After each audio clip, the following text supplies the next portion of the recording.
that is a wonderful time. Because you know, in this, you take nothing personally. You realize it's not about you anymore. You no longer make assumptions because you communicate. You have learned to form holy relationships with each and every person you meet.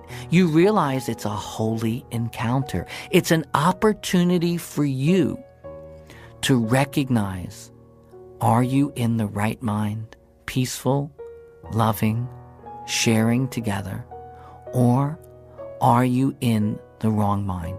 Now, don't take this to mean that now when you get together in this holy relationship, that you are going to agree on everything and that everything between you is going to be perfect in this world. No, there is no perfection in this world. Don't expect it. But you will feel peacefulness in the mind. You won't feel challenged with your beliefs because somebody feels differently. You'll realize that there's something so much more than whatever you may disagree with based upon education, based upon experience or preference in this world. But there will be no attempt to be right and make the other person wrong, to judge against them. It's okay to have preferences. It's okay to enjoy certain things and other people might enjoy other things. That's okay as long as it's not based on fear, in limitation, in defensing yourself. Life becomes a joyful expression where there's no resistance to what is. There's an acceptance of whatever happens because we don't look at the form of the results of what happens. We realize that in our classroom of this world, we are all learning the same curriculum to love, to be forgiving. And we don't judge by what happens in form as if it's really good or bad for us. Somebody is right or wrong for us. It reminds me of a story, and it really emphasizes how we can interpret things with the wrong mind or interpret things with the right mind.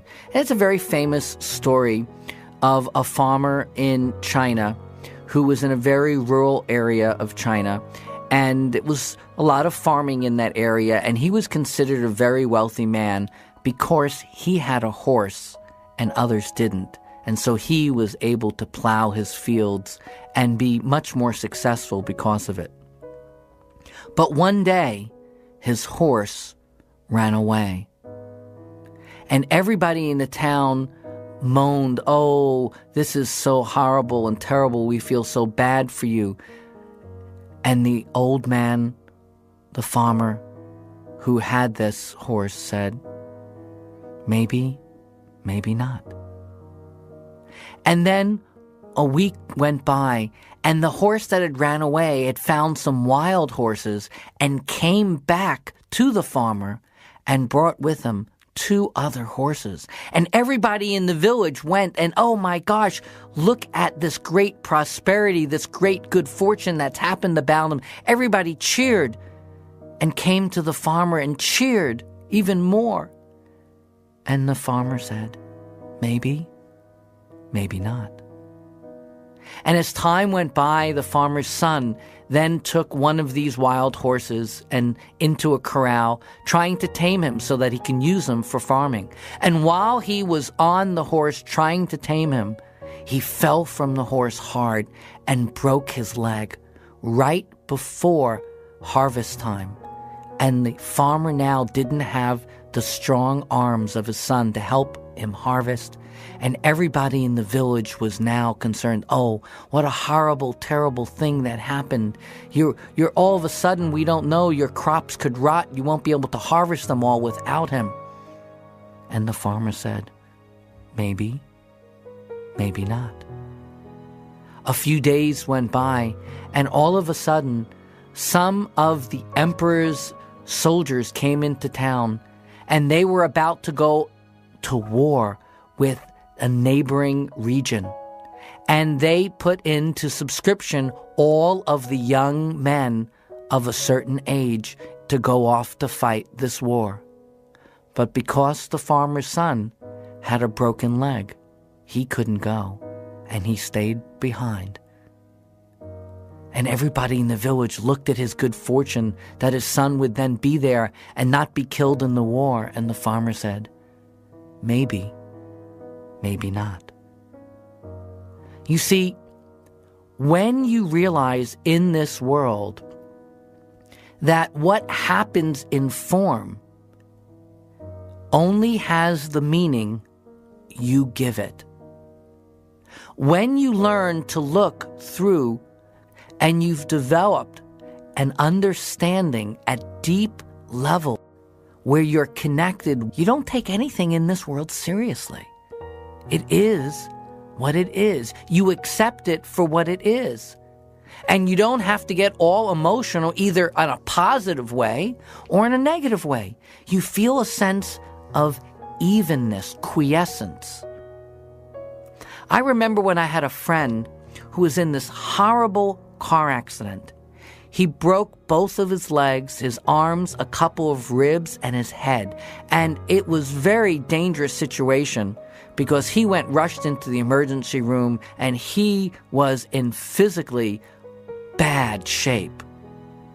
And everybody who heard about this accident, they were crying, they were upset. I mean, you can imagine what it would be like to get that news. It was devastating to his parents. And yet, while he was in the hospital and they were running x-rays on him, they found that he had a tumor on his brain. A tumor of such advanced stage that he only had 1 or 2 days left to live. And had he not had that car accident, no one would have known about it. He would have just collapsed somewhere and died. But because of the accident, they were able to operate and remove the tumor, and his life was saved. His limbs would heal. Now the question is, when you look at that event of the car accident, is it a blessing in disguise? Aren't we now happy that it occurred? Sure, it would have been nice if it occurred in an easier way, but it didn't. So we have to look at things from another viewpoint. You lose your job, that opens you up to opportunities to new jobs that you may have much more of a calling for. I hear this all the time when I work with people individually, and they're there complaining and upset. Oh, I've lost my job. I got fired. Or my girlfriend walked out on me and broke my heart. Or my boyfriend betrayed me. And all of these things happen, and I say, stop. You're interpreting that through scarcity, judgment, fear. As long as you do that, you're going to be a victim. You're going to be looking at victimizers and how they take advantage of you. How life is just too difficult, too tough.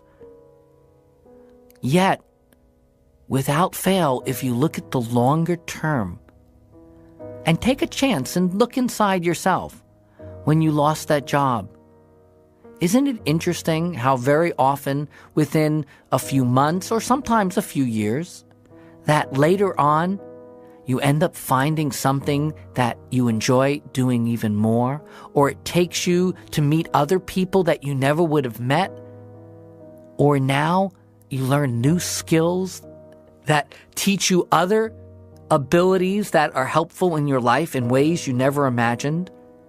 You end up meeting that new girlfriend or boyfriend. You make a whole new set of friends. Maybe you even move to a different part of the country. But if you look from a longer-term perspective on things, you'll realize that everything that happens for a reason. And everything that happens gives you an opportunity to be right-minded, to not take anything seriously in this world so that you can experience the miracles and bring love again into your heart. Acceptance of what is. And no matter how much you don't accept that, it won't change what is. It will only make the non-acceptance of it something that causes you emotional difficulties and strains. That's your choice. But do you really enjoy that? Especially that you've come so far along now, understanding you have a choice.